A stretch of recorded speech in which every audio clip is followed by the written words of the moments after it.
নমস্কার বন্ধুরা, তোমরা সবাই কেমন আছো? আমরা খুব ভালো আছি। আমার একটা নতুন ভিডিওতে তোমাদের সবাইকে স্বাগত। এটা ছিল গত রবিবারের ভিডিও। তো গত রবিবার দিন না একটু কাচাকুচি করেছিলাম, এই বিছানার চাদরটা কেচে দিয়েছিলাম, আর ঘরের যত পাপোশ ছিল সব পাপোশগুলো কেচে ধুয়ে দিয়েছিলাম। আসলে কদিন পর থেকে বৃষ্টি আরম্ভ হয়ে যাবে, তখন না পাপোশগুলো যদি ধুয়ে দিই তাহলে না ভালো শুকোবে না। তো এর জন্য রোদ থাকতে থাকতে আমি ধুয়ে দিয়েছিলাম। এছাড়াও প্রত্যেক মাসে তো একবার করে ধোয়াই হয়। তো যাই হোক, তো এখানে যে পাপোশগুলো ছিল সেগুলো আর বিছানার চাদরটা আমি সার্ফের জলে ভালো করে চুবিয়ে রেখেছিলাম।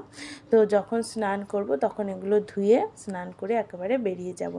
আমি কি করি, এই যেগুলো যেদিন বেশি জিনিসপত্র হয়, বেশি কাপড় টাপড় হয়, সেদিন ছাদে দিয়ে দিই। ছাদে সবাই দিতে পারে, সবাই ইউজ করতে পারে ছাদ। ওখানে দড়ি টাঙানো আছে অনেকগুলো, যে যার মতো দেয়, তারপরে তুলে নিয়ে যায়, কোনো অসুবিধা হয় না। কেউ কারো জিনিসে হাত দেয় না, যে যেমন দেয় তেমনভাবে তুলে নিয়ে যায়। তো যাই হোক, এখানে বড় সবজিগুলো কেটে নিচ্ছিল, আর এখানে এটা টক দই আর সুজি, মানে চিল্লার মতো বানাবো আর কি। তো এখানে সমস্ত সবজিও কেটে দিয়েছে, খুব সুন্দরভাবে কেটে দেয়, কোনো ছোট বড় হয় না, সব সমানভাবে কেটে দেয়। আর এর তড়কা প্যানে ও বলছিল করার জন্য। তো যাই হোক, আমি চেষ্টা করলাম সেদিন, ট্রাই করে দেখলাম যে কি হয়। তো এখানে ও ম্যাগি মশলা দিচ্ছিল, ম্যাগি মশলা খেতে খুব ভালোবাসে, সব জিনিসে ম্যাগি মশলা দেবে। তো যাই হোক, এখানে তারপরে ও দিয়ে দিল, একটুখানি তেল দিয়ে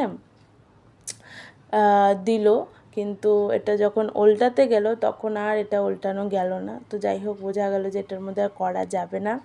তারপরে আর কি করব, ওই বড় কড়াইটা বসালাম। এটার মধ্যে আমি চিল্লা করি, যেমন বেসনের যে চিল্লাগুলো হয় না, এটার মধ্যে খুব সুন্দরভাবে হয়, সুন্দরভাবে উঠেও যায়। এই সুজির জিনিস কি জানি, এটা কোনোভাবে আমি উঠাতে পারলাম না, সব ভেঙে ভেঙে গিয়েছিল, শুধু এটাই পারলাম। কিন্তু এটা পেছনে পুরো পুড়ে গেছিলো, এক পাশটা আর কি পুরো পুড়ে গিয়েছিল। তো যাই হোক, এভাবে আমরা সবাই মিলেমিশে খেয়ে নিলাম। আর কি করব, প্রত্যেক দিন তো আর ঠিক মতো রান্না হয় না, এক এক দিন একটু এদিক ওদিক হয়ে যায়, যেদিন একটু এক্সপেরিমেন্ট করা হয় আর কি। তো দেখো কি অবস্থা, পুরো ভেঙে ভেঙে গেছে, এটা একটু ঠিক মতো গোল হয়েছে আর কি। তো যাই হোক, এখানে তারপরে দুপুরে রান্নাবান্না শুরু হয়ে গেছে, মাছ ভাজা করছিলাম, আর এখান থেকে ছাদের থেকে বিছানার চাদরটা নিয়ে এসেছিলাম। তো রান্নার সঙ্গে সঙ্গে এসব কাজও করতে থাকি। রান্না মানেই শুধুই রান্না করা এমনটা না, এছাড়া আশেপাশে যে কাজগুলো থাকে, জামা কাপড় তুলে আনা, তাকে উল্টে দেওয়া, এই সমস্ত কাজগুলোই আমি করতে থাকি। তো যাই হোক, এখানে তেজপাতা, শুকনো লঙ্কা আর গোটা জিরে দিয়ে নিয়েছিলাম। আমি করব কাঁচকলা আলু মাছ দিয়ে ঝোল মতো।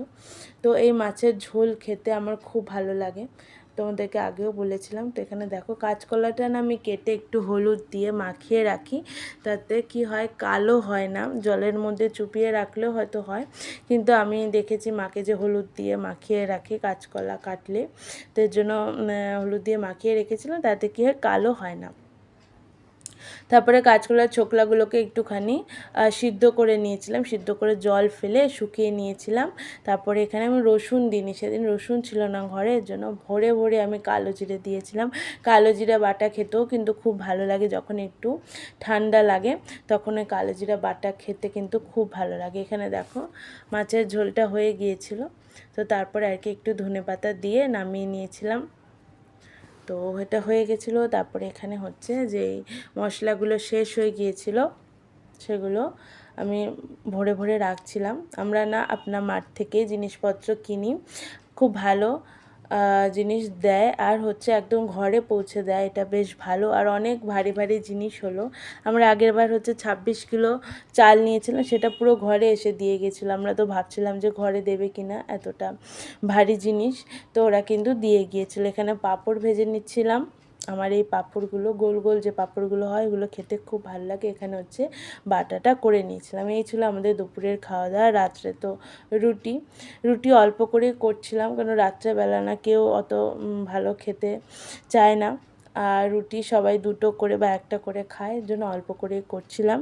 তো ভিডিওটা কেমন লাগছে জানিও, যদি ভালো লাগে লাইক শেয়ার কমেন্ট করো। সবাই ভালো থেকো, টাটা।